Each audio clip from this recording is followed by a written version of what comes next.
Manipis lang siya guys kasi yun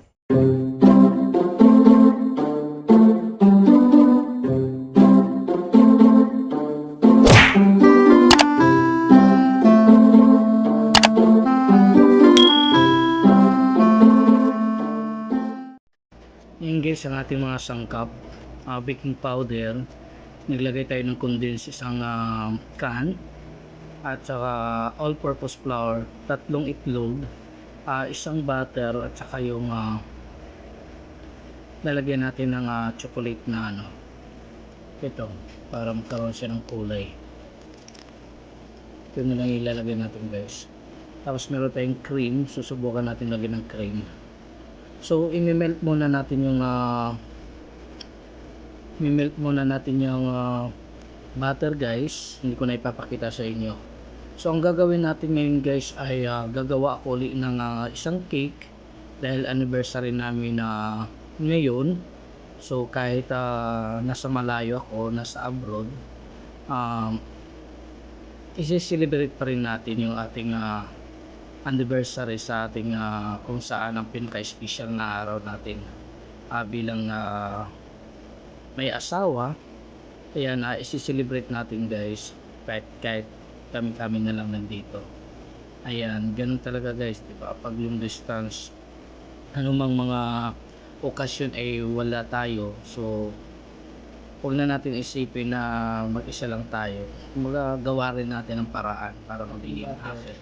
To-cool down lang natin kasi medyo mainit-init. So, habang pinapa-cool down natin to guys, so i-prepare na natin yung dry ingredients dito sa bowl kasi wala tayong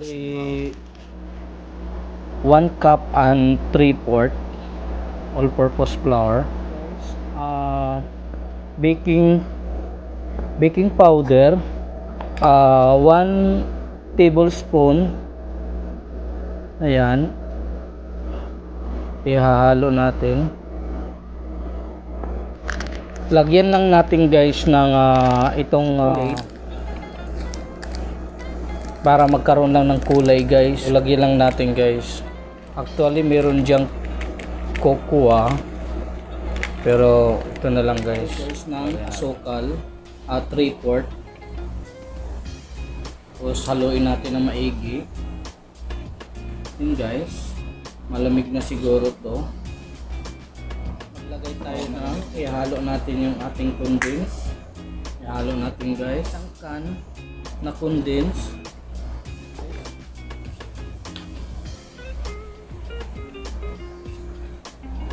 Tapos yung itlog natin ihalo na natin para sabay-sabay.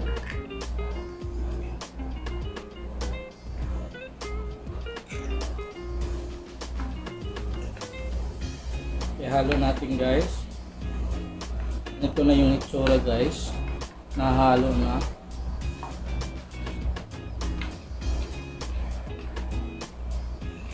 Isahan na natin guys, ibubuhos natin sa ating dry ingredients. Dito na natin guys ibuhos ng padahan-dahan.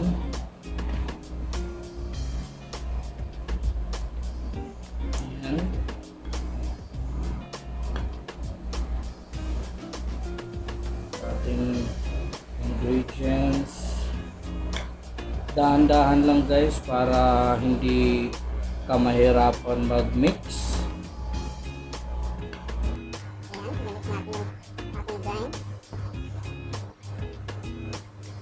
Para ka lang magmasa guys ng simento. Yan. Wala na kayong makikitang puti.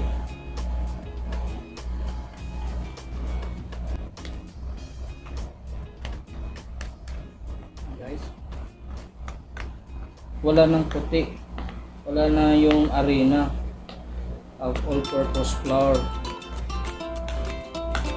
para talaga pero wag masyadong matagal yung halo. Kailangan guys yung halo natin ay okay na.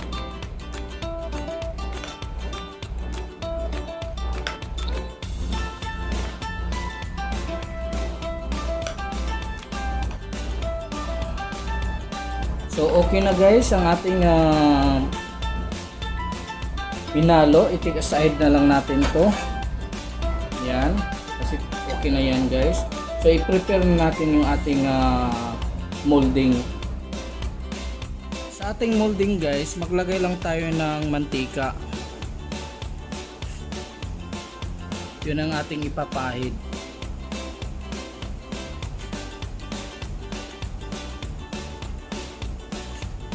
I-roll mo lang guys para hindi dumikit, kasi wala naman tayong wala tayong foil o ano ba yung gamit para sa hindi didikit yung natin. Kung meron tayo guys yung sa cake talaga, mas madali siyang tanggalin. So since ito yung ginagawa natin, lalagyan ng langis. Ito guys, naghugas naman ako ng kamay. Make sure lang guys na naghugas ka ng kamay, baka may makakita. Ayan. So pagkatapos yan guys, atin ibubuhos natin ang ating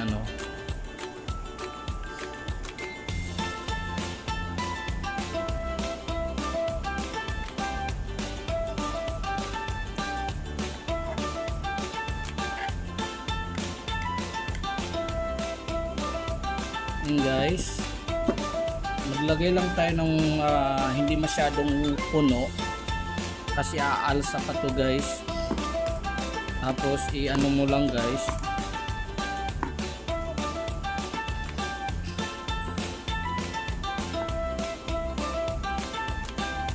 yun.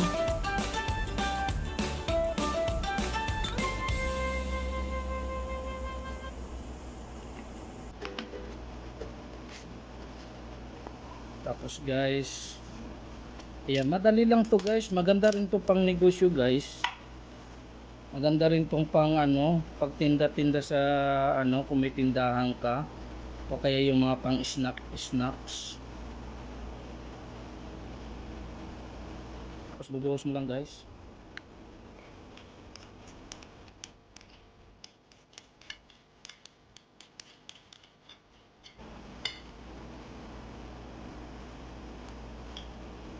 So i-steam natin guys. So tamang tama lang, saka natin i-steam.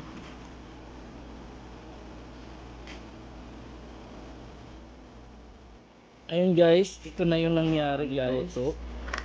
Mainit-init pa siya, palamigin lang natin. Tapos guys, yun natin dito sa gilid. Medyo manipis lang siya guys, kasi wala akong mabili na wala akong nabiling malalim pa dito, pero okay na rin yung guys.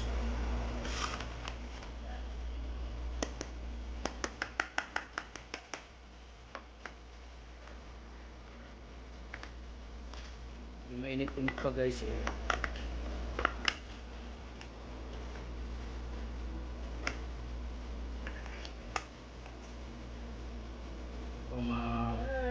Guys, it's a perfect. So ito na yung guys, perfect na guys. Talagang nahulma na siya. At ngayon guys, ang gagawin natin guys ay mag-mix tayo ng tatry natin plain cream. Yan, lalagyan natin guys ng Nestle powder.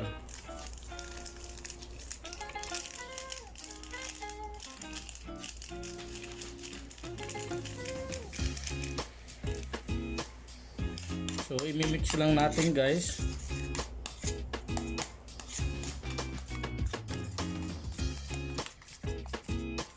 Ating cream.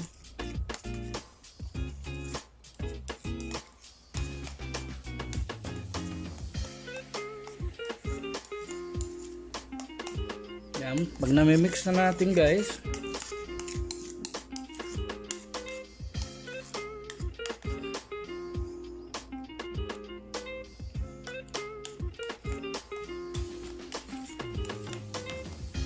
Pwede na natin dito guys.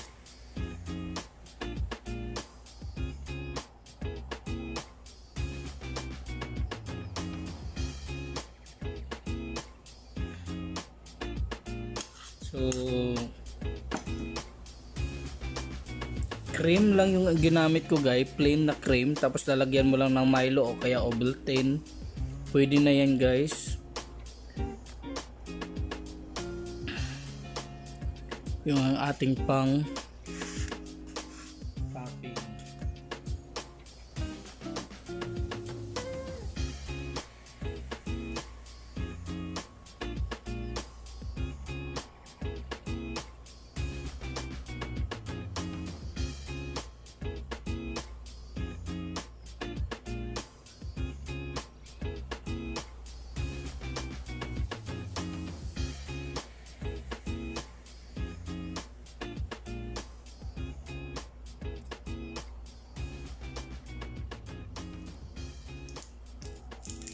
Guys, ang ating decoration.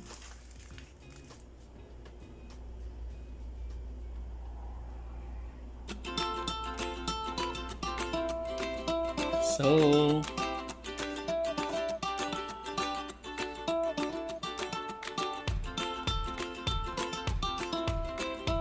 guys, ang ating cake natin nagawa kasi anniversary namin ngayon. So yan guys, chocolate cake cream. Ayan guys, iiwain na natin guys kung anong itsura.